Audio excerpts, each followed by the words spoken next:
Yay. Okay, cool. Hello, everyone. Welcome to my presentation.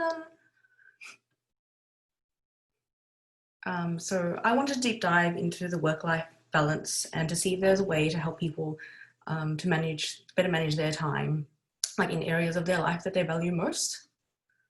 What does that mean to me? So why work-life balance? This is what work-life balance looked like to me not so long ago. And I did it for nearly 5 years. So safe to say, I was like this on any day, mainly probably this guy. I'm still trying to find out my own work-life balance and was curious as how others manage their time and how productive they really feel. Everyone's busy, right? So how do they do it? A little history on work-life balance in Australia. People pushed for the daily ideal of the 888 in 1948, where 8 hours of work and 8 hours of recreation and 8 hours of sleep.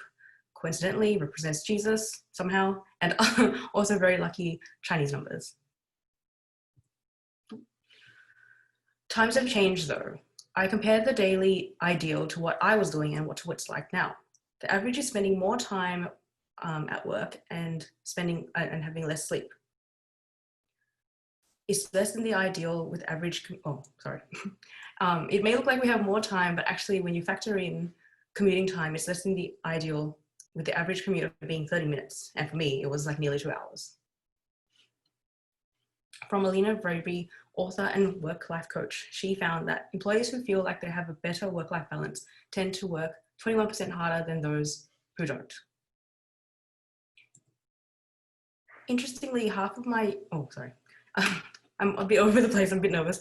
Across the board, everyone was more productive in work, but felt like they could be more productive in life, pre and during COVID-19 times. Some wished that they could spend less time during doing everyday tasks. Interestingly, half of my users said they would like to spend less time cooking. Thanks, Gordon. What does that mean exactly? They said, I want to spend less time on deciding what to cook. You get lost and overwhelmed with all the cooking sites. Then you just end up eating tuna and rice. I want to keep all my recipes together like a recipe bank. I spend too long in the supermarket looking at deals. I want it to be easier to ready, steady cook my things that I already have in the pantry. I hate finding recipes to cook. I don't want to read a long story before I get to the recipe. I want an app that will create grocery lists for me. Every 2 or 3 days, it takes about an hour to decide what to cook and organize a list. Then I have to drive to the supermarket, which it didn't take so long. I want to be better prepared for the days when I don't want to cook. My aha moment. Could I help reduce time that they spend on the lead up to cooking so they can spend time in areas of their life that they value most? Yes! Who are the other cooks in the kitchen? There are like nearly 3 billion sites when you Google search sites. There are a few apps out there as well, and these are the ones that I had to look at. So there's Mealime, Kitchen Stories, Jamie Oliver, Taste, No Waste, Recipe Keeper, and Supercook. Mealime was a standout for me because you can see all the recipes. But you can't see all the recipes because you need to be a pro member for complete access. So you have only like 200 recipes. You aren't able to add your own recipes to like a recipe book.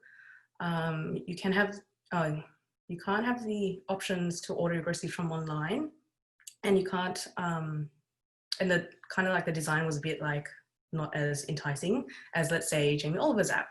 While on his app is so lovely and curated. Unfortunately, the same as Mealime, you have to be like a member for all the recipes, and you don't get a lot of free. You don't have a lot of recipes in the free version. It doesn't have the function to click and collect or any food wastage tips. Through my interviews and research, these are the ingredients for a good cooking app. So it has to be a mobile app because it's always at hand when you're like cooking or like when you're at the shops. A large variety of simple and delicious recipes with easy steps and videos to follow. And you can keep all the recipes in one place you love, even upload ones that you've created, found in a book, or have like had them passed down from family. Generate grocery lists for you in categories to make it easier for you at the supermarket, because we all know how stressful that can be, especially these times.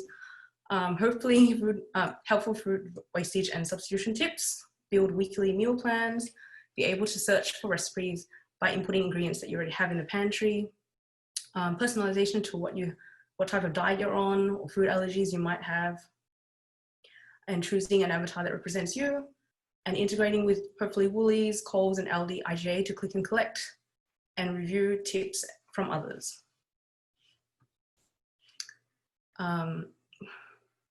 It was such a whirlwind from sketching out ideas, creating wireframes in a program that I've never used before, to making a prototype for people to test.